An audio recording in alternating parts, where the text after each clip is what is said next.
کون سے لیڈروں کے نام تو ہمارے بچوں کو یاد ہو؟ تاریخ کے عظیم ترین کرداروں کو کہاں سے یاد آئیں گے؟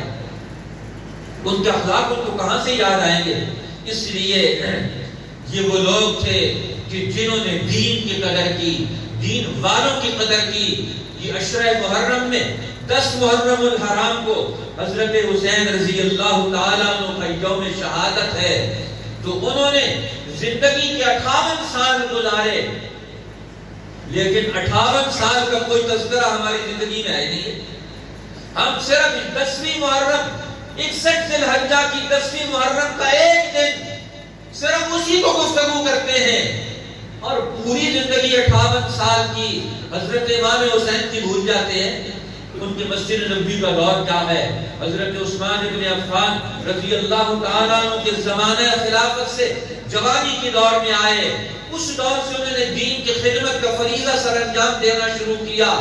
اس سے پہلے تو بچپن کی زندگی کے حضور علیہ السلام سے علم سیکھا، اور پھر اپنے باپ سیدنا علی المرتضیٰ سے علم سیکھا، اپنی والدہ سیدہ فاطمہ الزہرا سے کچھ ہی عرصہ علم سیکھا، کیونکہ آپ بھی حضور علیہ السلام کے 6 ماہ بعد دنیا سے تشریف لے گئی۔ اور سب سے بڑے علوم جو انہوں نے سیکھے ہیں حضرت ابوبکر صدیق رضی اللہ تعالیٰ عنہ کی مجلس، حضرت عمر بن الخطاب رضی اللہ تعالیٰ عنہ کے 12 سالہ 8 سالہ دور خلافت سے، حضرت عثمان ابن عفان رضی اللہ تعالیٰ عنہ کے 12 سالہ دور خلافت سے انہوں نے اپنے اندر یہ دور نبوی کے، دور خلفائے راشدین کے سارے علوم کو اپنے اندر جمع کر دیا۔ تو آج صرف ان کا نام لے کر ہم فارغ ہو جاتے ہیں، ان کا کردار کیا تھا؟ دین کی حفاظت کی، اس دین حق کے غلبے کے لیے مسجد نبوی میں بیٹھے ہوئے ہیں، آنے والے لوگوں کی مہمانی بھی کر رہے ہیں، قرآن بھی پڑھا رہے ہیں، اخلاق بھی سکھا رہے ہیں۔ زندگی کا پورا دور انہوں نے رہنمائی کا گزارا ہے، امت کو رہنمائی دی ہے۔ کیوں کہ یہ انہوں نے اپنی زندگی کا مشن اور مقصد بنایا۔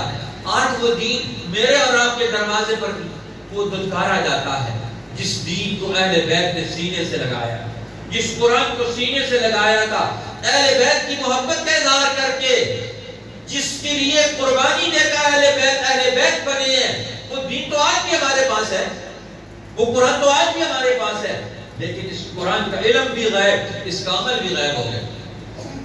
اس لیے آج ہمیں اپنی زندگی کا پھر سے جائزہ لینا ہے۔ اسی حضور علیہ السلام نے خطبہ حجۃ الوداع میں یہ دونوں روایات موجود ہیں، فرمایا میں 2 چیزیں تم میں چھوڑ کے جا رہا ہوں، ترکت فیکم امرین ان اعتصمتہما لن تضلوا ابدا، میں تم میں 2 چیزیں چھوڑ کے جا رہا ہوں، اگر ان کو مضبوطی سے پکڑے رہو گے، ان سے جڑے رہو گے، کبھی گمراہ نہیں ہوگے۔ کتاب اللہ، اللہ کی کتاب، وعترتی، اور اپنا خاندان، وسنتی، اور اپنی سنت۔ اب میں 2 چیزیں تم میں چھوڑ کے جا رہا ہوں، اب ان دونوں چیزوں کو تم نے اپنے پاس محفوظ رکھنا ہے، ان سے تعلق قائم رکھنا ہے، اللہ کی کتاب سے بھی، اللہ کے نبی کی سنت سے بھی، اور اللہ کے پیغمبر کے اہل بیت سے بھی، اور اللہ کے پیغمبر کی جماعت صحابہ سے بھی، جنہوں نے اس دین کو سینے سے لگائے رکھا۔ اسی لیے تو یہ دعا سب مسلمانوں کو سکھلائی گئی۔ ہر نماز کے آخر میں ہم درود پڑھتے ہیں، تو درود کس پر بھیجتے ہیں؟ اللہم صلی علی محمد وعلی آل محمد، اے اللہ درود بھیج، رحمتیں بھیج محمد صلی اللہ علیہ وسلم پر، وہ اصل ہے، ساری کائنات کی اصل وہ ہیں، سارے مخلوقات کے رہنما وہ ہیں، وہ سارے دینوں کے ترجمان وہ ہیں۔ صلی علی محمد، باقی سارے آپ کے معاونین ہیں، باقی سارے آپ کے ساتھ چلنے والے ہیں۔ اسی لیے تو حضور علیہ السلام مسجد نبوی کی بنیاد رکھ رہے ہیں، اینٹ رکھی، حضور علیہ السلام نے اینٹ رکھی، لا کے بنیاد ڈال رہے مسجد نبوی کی، پیچھے دیکھا تو ابو بکر صدیق اینٹ لے کر کھڑے ہیں، تو آپ نے فرمایا ابو بکر میری اینٹ کے ساتھ اینٹ لگا کے رکھ دو۔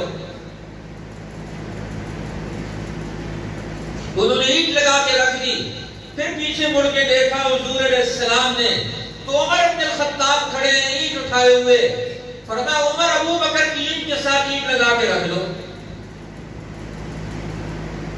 اب انہوں نے بھی اینٹ لگا کے رکھ دی. اب یہ تینوں اینٹیں اکٹھی ہو گئی. ام المومنین سیدہ عائشہ رضی اللہ تعالی عنہا اہل بیت رسول میں سے آپ کی ازواج بھی شامل ہیں. اسی لیے تو فرمایا اللہ کے پیغمبر دیکھیں تو صحیح کیسے ابو بکر و عمر یساعدونک، ابو بکر و عمر اور یہ دیگر صحابہ اینٹیں اٹھائے، گارا اٹھائے، اپنے گھروں کو چھوڑتے ہوئے آپ کی معاونت میں، مدد میں آپ کے ساتھ کھڑے ہیں. فرمایا ہاں عائشہ یہ میرے ساتھ کھڑے ہیں، یہی میرے ان کے بعد خلافت کی ترتیب بھی ہوگی. پیچھے دیکھا تو حضرت عثمان کھڑے تھے اینٹ اٹھائے ہوئے. فرمایا عثمان تم بھی ابو بکر عمر کی اینٹ کے ساتھ اینٹ لگا کے رکھ دو. اب فرمایا یہ تینوں اینٹیں لگی ہوئی ہیں. حضرت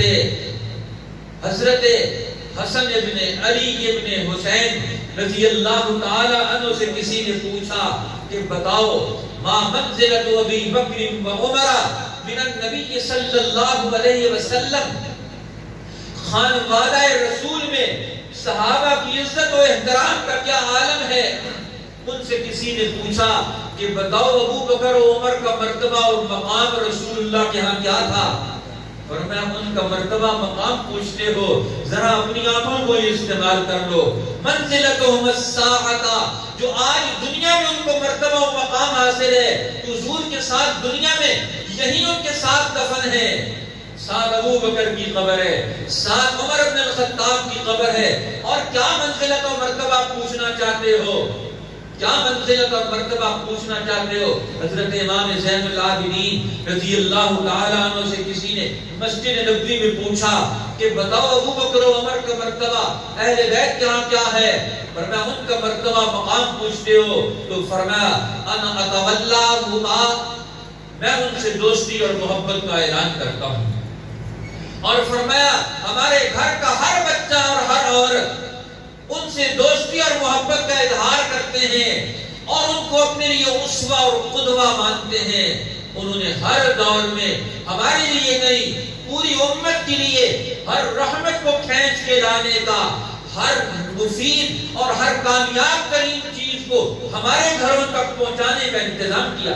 حضرت عمر رضی اللہ تعالیٰ عنہ کے زمانے میں جب ماہانہ وظیفہ مقرر کرنے کا وقت آیا کہ ماہانہ وظیفہ مقرر کیا جائے تو کبار صحابہ جنہوں نے جان دے کر، مال دے کر، قربانیاں دے کر اس دین حق کی مدد کے لیے میدانوں میں اترے تھے، اور ان کے لیے کبار صحابہ میں سب سے اونچے درجے پر جن کا وظیفہ مقرر کیا جا رہا ہے، جن کے سالہ سال قربانیوں کے گزرے ہیں، تو حضرت حسن کا وظیفہ ان کے ساتھ 5000 درہم حضرت عمر بن الخطاب نے مقرر کیا. جہاں ان کی محبتوں کا عالم تھا تو وہاں ان اکابرین کا حال یہ تھا کہ ان کو کبار صحابہ میں شمار کر رہے ہیں جن کی قربانیاں ہیں. اس لیے آج ہم نے ان سارے لوگوں کے مرتبے اور مقام کا تعین کرنا ہے جن کی وجہ سے یہ دین ہمیں ملا ہے، جن کی وجہ سے حضور علیہ السلام کا تعارف ہمیں ملا ہے، جن علوم کی وجہ سے ہمیں قرآن حکیم ملا ہے، جن علوم اور حکمت سے ہمیں دنیا میں زندگی بسر کرنے کی ہمیں اللہ نے نعمت عطا فرمائی ہے. انشاءاللہ بقیہ علوم جن کا امام شاہ ولی اللہ نے تذکرہ کیا حضور کے واسطے سے، صحابہ اور اہل بیت کے واسطے سے امت کو ملے ہیں. انشاءاللہ آئندہ جمعے میں کعبۃ اللہ کی تاثیر و تربیت سے ہر دور میں انسانوں کو جو دین کی رہنمائی ملتی ہے، اللہ ہمیں اس رہنمائی کا حصہ بننے کی توفیق عطا فرمائے. مسئلہ یہ ہے آج ہم سے ان سے کٹ کر آج کے باطل اور جھوٹ سے ہم جڑے ہوئے ہیں. اس دور کے باطل کو تو ہم غلط کہتے ہیں اور آج کے باطل کی جھولی میں بیٹھے ہیں. آج امت کا قتل کرنے والے لوگوں کی جھولی میں بیٹھے ہیں. آج امت پر قرضے مسلط کرنے والے، بھوک مسلط کرنے والے، ان سے ایمان چھیننے والے ظالموں کا معاون بن کر آج ہم کردار ادا کر رہے ہیں. سنت حسینی یہ ہے ہر دور کے باطل سے علیحدگی اختیار کرو، ہر دور کے باطل کے ہاتھ پکڑنے کی کوشش کرو، ہر دور کے مظلوم کے ساتھ کھڑے ہونے کی کوشش کرو. مظلوم کو تو ہم نے چھوڑ دیا، ظالم سے ہم اپنی زندگی کی ضرورت کی بھیک مانگتے، ہمارا اہل بیت سے کیا تعلق ہے؟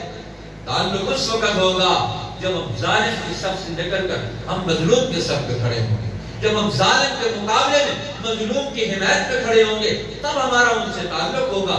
اللہ نے صحیح نسبتیں، صحیح ذمہ داریاں ہر دن کے اعتبار سے ادا کرنے کی توفیق عطا فرمائے۔ وآخر دعوانا ان الحمد للہ رب العالمین۔ سنت ادا فرمائے۔